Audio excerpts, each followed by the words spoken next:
என்னடா 19 கோடி ஓட்டா எனக்கா? 19 கோடி செலவு பண்ணி நான் வெயிட் பாட்ஸ் வச்சு நான் ஒரு ஓட் வாங்கி நான் வந்து வின் பண்ணிருக்கேன். என்னை பொறுத்த வரைக்கும் நான் ஜெயிக்கணும்னு ஓட் போட்டவங்களை விட சில பேர் ஜெயிக்க கூடாதுன்னு ஓட் போட்டவங்க ரொம்ப அதிகம். ஒவ்வொரு தடவையும் எலிமினேஷன் வரும்போது அது நானா இருக்க கூடாதான்னு நினைச்ச நாட்கள் தான் ரொம்ப அதிகம். பிக் பாஸ் டைட்டில் வின்னரான அர்ச்சனா அவர்கள் முதலா இன்டர்வியூ ஒண்ணு கொடுத்திருக்காங்க. அந்த இன்டர்வியூ பத்தி தான் இப்ப நம்ம தெளிவா பார்க்க போறோம். நம்ம எல்லாருக்குமே தெரியும் பிக் பாஸ்ல வந்து இந்த சீசன் ரொம்பவே சுவாரஸ்யமா போயிட்டு இருந்தது. ஒரு பக்கம் வைல்ட் கார்டு என்ட்ரில உள்ள வந்த அர்ச்சனா அவர்கள் டைட்டில் வின் பண்ணது இங்க எல்லாருக்குமே ரொம்ப சந்தோஷம் குறிக்கக்கூடிய ஒரு விஷயமா இருந்துட்டு இருந்தது. மக்கள் எல்லாருமே எதிர்பார்த்த ஒரு விஷயம் நடந்துச்சு அப்படிங்கிற மாதிரி தான் பேசப்பட்டது. இப்பெல்லாம் இருக்கும் பொழுது பிக் பாஸ் வீட்டை விட்டு வந்ததுக்கு பிறகு அர்ச்சனா எந்த இன்டர்வியூமே கொடுக்கல. ஆனா ஃபர்ஸ்ட் ஒரு இன்டர்வியூ கொடுத்திருக்காங்க. அதுல எல்லா விஷயத்துக்குமே டாட் வைக்கிற மாதிரி பேசியிருக்காங்க. முக்கியமா சொல்ல போனா மாயா பத்தி இவங்க பேசியிருக்காங்க. அதுல என்ன சொன்னாங்க அப்படின்னு கேட்டா, மாயா அவர்கள் ஏன் ரன்னர் அப் ஆகல அப்படிங்கிற மாதிரி சில டவுட் இருந்துட்டு தான் இருந்துச்சு. ஆனா ஒரு சில கேள்விகளுக்கு நான் வெளியில வந்து பார்க்கும் பொழுதுதான் பதிலே கிடைச்சிச்சு. ஏன்னா மாயா ரெட் கார்டு தூக்குனதா இருக்கட்டும், வீட்டுக்குள்ள செஞ்ச சில விஷயங்களா இருக்கட்டும், எல்லாமே வந்து சர்ச்சைக்குரியதா மாறினதுனாலதான் இன்னைக்கு மாயா அவர்கள் வந்து ரன்னர் அப் ஆகல அப்படிங்கிற ஒரு கேள்விக்கு விடையும் எனக்கு தெரிஞ்சிச்சு. அதுக்கப்புறம் சொல்லணும் அப்படின்னு கேட்டா, நிக்சனோட பிரச்சனை நிறைய இடத்துல பேசப்பட்டுட்டு தான் இருந்துச்சு. எதுக்காக நான் அப்படி பேசினேன்னா, நான் ஃபர்ஸ்ட் வீக் அழுததை எகைன் அண்ட் எகைன் சொல்லி என்னை ரொம்ப கஷ்டப்படுத்தினாங்க.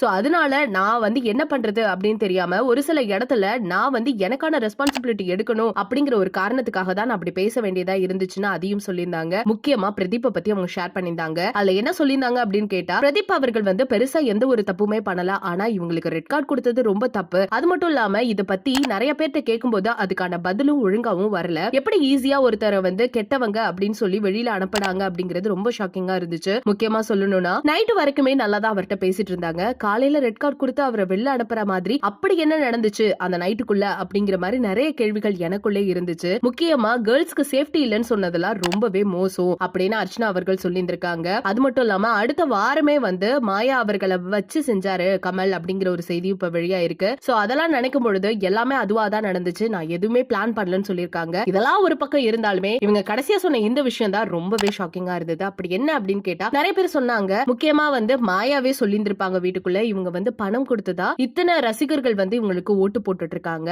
சோ வெளியில ஏமாத்திட்டு இருக்காங்க அப்படிங்கிற மாதிரி நிறைய விஷயம் வந்து பொருளை கிளம்பினதை நம்ம பார்த்துட்டு தான் இருந்தோம். ஆனா மக்களால தேர்ந்தெடுக்கப்பட்ட ஒரு பர்சன் அப்படின்னா அது வந்து மாயா அவர்களும் அர்ச்சனா அவர்களும் தான். ஆனா மாயாவோட ஓட்டிங் ரொம்பவே கம்மியா இருந்தது நம்ம நல்லாவே பார்த்தோம். மாயாவையும் அர்ச்சனாவையும் கம்பேர் பண்ணும்போது அர்ச்சனா அவர்களுக்கு ஹெவி ஓட். அதுவும் சொல்ல போனா 19 கோடி. நல்லா யோசிச்சு பாருங்களேன், நம்மளே திங்க் பண்ணலாம். இது வந்து அர்ச்சனா சொல்லிதான் திங்க் பண்ணணும் இல்ல, அதை தெளிவாவே அவங்களும் சொல்லியிருந்தாங்க. இவங்க 19 கோடி பேருக்கு ஏன் காசு கொடுத்து இவங்க இதுல வின் பண்ணும், அப்படி என்ன விஷயம் இருக்கு அப்படிங்கிற மாதிரி இருக்கு. இன்னொரு பக்கம் என்னன்னா, நீங்க 19 கோடி எடுக்காதீங்க, 1 கோடி பர்சன் மட்டும் எடுத்துக்கோங்க. அவங்க எல்லாருக்குமே இவங்க காசு கொடுக்கணும்னா இவங்களுக்கு கண்டிப்பா 1 ரூபான்னு வச்சாலுமே 1 கோடிக்கு அவங்க எங்க போவாங்க இப்படின்னு அர்ச்சனா அவர்கள் ரொம்ப வெளிப்படையா பேசியிருந்தாங்க. சோ நம்மளுக்கே இது எல்லாத்துக்கும் உண்மை தெரிஞ்சிட்டு இருக்கும். மக்களால தேர்ந்தெடுக்க பர்சன் தான் அர்ச்சனா அவர்கள். சோ இது எல்லாமே உண்மைதான். சோ 19 கோடி பேர் வந்து இவங்களை நம்பி இவங்க பண்ண சின்ன சின்ன விஷயங்களை நம்பி உள்ள எப்படி எல்லாம் இவங்க நடந்துகிட்டாங்க விளையாண்டாங்கிறத பார்த்துதான் இன்னைக்கு வெற்றியாளரா தேர்ந்தெடுக்கப்பட்டு இன்னைக்கு ஒரு பெரிய போர்ஷன்ல இருந்துட்டு இருக்காங்க. சோ கண்டிப்பா இந்த இடத்துல நம்ம சந்தேகப்படுறதுக்கான வாய்ப்பு சுத்தமாவே இல்ல அப்படின்னு நான் சொல்லியே ஆகணும். சோ இந்த